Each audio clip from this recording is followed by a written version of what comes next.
યુનિવર્સિટીના પૂર્વ કુલપતિએ કરેલી ભરતી રદ વિવાદ બાદ ભરતી કરાયેલા 10 કર્મચારીઓને છૂટા કરાયા। વિદ્યાર્થી સંગઠનોના ભારે હોબાળા બાદ આ મોટો નિર્ણય લેવાયો છે।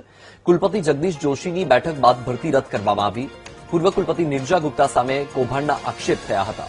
પૂર્વ કુલપતિ નિર્જા ગુપ્તાએ મળતિયાઓની ભરતી કરી હતી।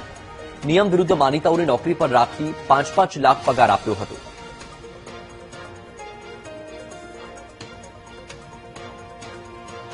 તો આપણે જણાવી દઈએ કે ગુજરાત યુનિવર્સિટીમાં પૂર્વ કુલપતિ નિર્જા ગુપ્તાએ જે ભરતી કરી હતી એ ભરતીને રદ કરવામાં આવી છે। વિવાદ થયો અને વિવાદ બાદ હવે જે લોકોની ભરતી કરવામાં આવી હતી એ 10 કર્મચારીઓને છૂટા કરી દેવામાં આવ્યા છે। આપણે જણાવી દઈએ કે વિદ્યાર્થી સંગઠનોએ ભારે હોબાળો કર્યો હતો અને વિદ્યાર્થી સંગઠનના હોબાળા બાદ જ આ મોટો નિર્ણય કરવામાં આવ્યો છે। કુલપતિ જગદીશ જોશીએ બેઠક કરી હતી અને એ બેઠક બાદ આ ભરતી રદ કરવાનો નિર્ણય કરવામાં આવ્યો છે। પૂર્વ કુલપતિ નિર્જા ગુપ્તા સામે આ સમગ્ર ભરતીને લઈને કૌભાંડના આક્ષેપો થયા છે। માનીતાઓને નોકરીએ રાખવાના આક્ષેપો લાગ્યા છે। સાથે જ માનીતાઓને નોકરીએ રાખીને તગડો પગાર આપવાનો પણ આક્ષેપ લાગ્યો છે। આપણે જણાવી દઈએ કે પૂર્વ કુલપતિ નિર્જા ગુપ્તાએ મળતિયાઓની ભરતી કરી હતી। નિયમ વિરુદ્ધ માનીતાઓને નોકરી પર રાખીને 5-5 લાખ પગાર આપ્યો હોવાની પણ વાત છે। તો ગુજરાત યુનિવર્સિટીમાં જે કર્મચારીઓને ભરતી બાદ નોકરીએ રાખ્યા હતા એ ભરતી વિવાદ હવે સતત વધી રહ્યો છે અને આખરે એ નિર્ણય કરવામાં આવ્યો છે। કયા કયા કર્મચારીને છૂટા કર્યા? તો એક પાવન પંડિત જે એનિમેશન કોર્ડિનેટર હતા, શ્રીનિવાસન રાવ જે જીયુ સેગમાં સીઈઓ હતા, આ સાથે જ વિશ્વજીત અધિકારી એમને પણ છૂટા કરી દેવામાં આવ્યા છે। કુલ 10 કર્મચારીઓને છૂટા કરવામાં આવ્યા છે। એક માનસિંહ રાજોર જેમની ભરતી પણ નિર્જા ગુપ્તાએ કરી હતી, ચંદ્રશેખર ઝા જે એસ્ટેટ વિભાગમાં હતા એમને પણ છૂટા કરવામાં આવ્યા છે।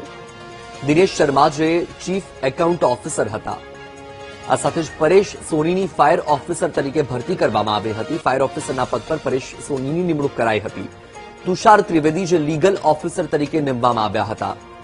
પાવન પંડિત એનિમેશન કોર્ડિનેટર, આ તમામ જે કર્મચારીઓ છે જેની ભરતી નિર્જા ગુપ્તાએ કરી હતી। હાલ આ તમામ જે કર્મચારીઓ છે તેમને છૂટા કરી દેવામાં આવ્યા છે। વિદ્યાર્થી સંગઠને ભારે હોબાળો કર્યો અને એ હોબાળા બાદ હવે આખરે જે કર્મચારીઓને નિર્જા ગુપ્તાએ નોકરી પર રાખ્યા હતા એ તમામ લોકોને છૂટા કરવામાં આવ્યા છે।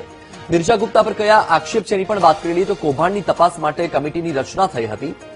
સત્તાનો દુરુપયોગ કરીને કરોડો રૂપિયાનું પાણી કર્યું હોવાનો આક્ષેપ પણ નિર્જા ગુપ્તા પર લાગ્યો છે। નિયમ વિરુદ્ધ મળતિયાઓને 5-5 લાખ પગાર આપવાનો આક્ષેપ પણ છે।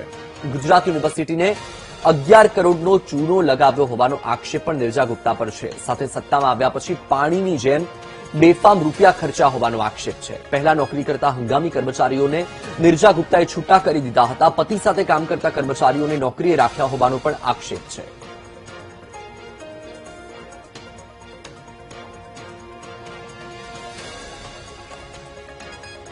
આ મુદ્દે વધુ માહિતી આપી રહ્યા છે સંવાદદાતા દીપક સોલંકી। દીપક, ગુજરાત યુનિવર્સિટીમાં જે કર્મચારીઓની ભરતીનો વિવાદ છે હવે વધી રહ્યો છે, આખરે એ કર્મચારીઓને છૂટા કરવાનો નિર્ણય પણ કરવામાં આવ્યો છે, માહિતી શું?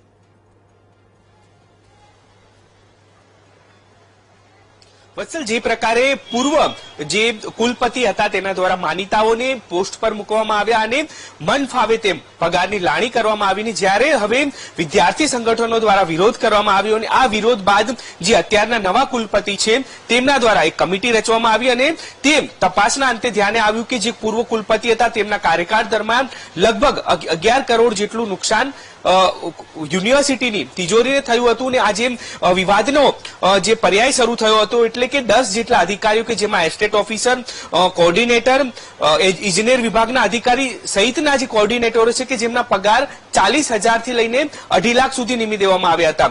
જે નિર્જા ગુપ્તા કે જેઓ પૂર્વ કુલપતિ હતા તેમના દ્વારા તેમના જ માનીતાઓને અલગ અલગ 10 જગ્યાઓ પર પદ આપવામાં આવ્યા હતા। એટલે કે કર્મચારીથી લઈને અધિકારી સુધીના જે તમામ હોદ્દાઓ છે તે તેમના માનીતાઓ હતા તેમને આપવામાં આવ્યા અને લગભગ પગાર સહિતનો જે ખર્ચ છે તે તેમના ટેન્યુઅર પ્રમાણે 11 કરોડ જેટલું નુકસાન તિજોરીને જોવા મળ્યું હતું। હાલ તો આ તમામ જેટલા જે 10 જેટલા અધિકારીઓ છે એનિમેશન કોર્ડિનેટર કોર્ડિનેટરથી લઈને એસ્ટેટ વિભાગના અધિકારી સુધીના કે તમામને સસ્પેન્ડ કરવામાં આવ્યા છે અને અત્યાર સુધી જે આંકડો સામે આવ્યો છે કે 40,000 થી લઈને 2.5 લાખ સુધીનો પગાર આ તમામને આપવામાં આવ્યો હતો અને તે બાબતે થઈને રૂપિયા પણ ચૂકવવામાં આવતા હતા. એટલે કે ક્યાંક જે નિમણૂકો કરવામાં આવી હતી અને જે પગારની લાણી કરવામાં આવી હતી તે નિયમોને પરે જઈને અને તેમના દ્વારા કરવામાં આવી આ તમામ બાબતને લઈને હવે તપાસ તો થશે, પરંતુ હાલ પૂરતા આજે તમામ જે 10 જેટલા અધિકારીઓ છે તેમને સસ્પેન્ડ કરવામાં આવ્યા છે ને આગળની ખાતાકીય તપાસ પણ કરવામાં આવશે. વત્સલ. જી બિલકુલથી દીપક, માહિતી સાથે જોડાવા બદલ આભાર. આપની પાસેથી માહિતી મેળવતા રહીશું. તો આપણે જણાવી દઈએ કે ગુજરાત યુનિવર્સિટીમાં જે કર્મચારીઓની ભરતી કરવામાં આવી હતી એ કર્મચારીઓની ભરતીનો જે વિવાદ છે એ વિવાદ વકર્યો અને વિદ્યાર્થી સંગઠનોએ ભારે હોબાળો કર્યો. આખરે જે વર્તમાન કુલપતિ છે તેમણે બેઠક કરી અને નિર્ણય કર્યો અને એ કર્મચારીઓને છૂટા કરવામાં આવ્યા. જેટલા લોકો આ નિમણૂક પામેલા હતા એમની લાયકાત, એમની નિમણૂકની પ્રક્રિયા, એમની નિષ્પક્ષ તપાસ થઈ શકે એ માટે એમને તાત્કાલિક અસરથી સસ્પેન્ડ કરવામાં આવે છે. ટોટલ 10 લોકોને ગુજરાત યુનિવર્સિટી આજે તાત્કાલિક ધોરણથી સસ્પેન્ડ કરે છે.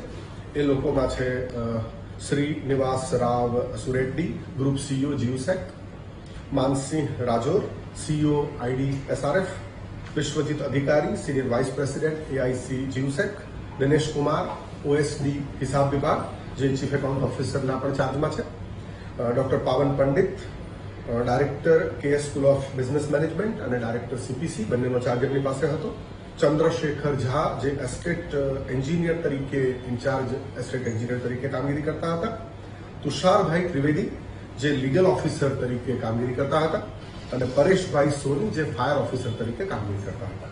આ ઉપરાંત 2 પ્રોફેસર ઓફ પ્રેક્ટિસ, એક છે ડોક્ટર રાજ ચાવલા અને બીજા છે સોનલ મલ્હોત્રા. આ ટોટલ 10 વ્યક્તિને તાત્કાલિક અસરથી